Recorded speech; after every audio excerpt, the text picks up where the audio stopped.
Səbəbi yox, danışmaq istəmədiyim bir adam olacaq. Kim? Götür şəklini.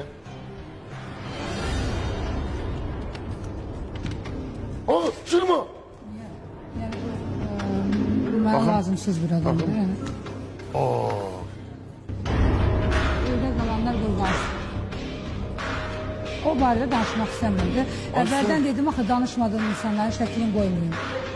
Aysun İsmailov'un şəklini cırdı. Yəni, bəli. İstəmirəm, yəni qabağıma çıxmaq. Bu qədər mi siz? Mən dedim, axı danışmadığım insan şəklini qoymayayım bura. Yəni, Bu qədər mi nifrət edirsən? bəli, xoşum gəlmir. Bax, onun nəticəsi yaxşı olmayacaq. Nə olacaq ki, mən maşınla vuracaqlar. Yox, sadəcə olaraq övladı üçün canından keçən bir ananın Hamı övladıdır. övladı üçün canından keçir. Hamımız, hamı. Sən keçmə.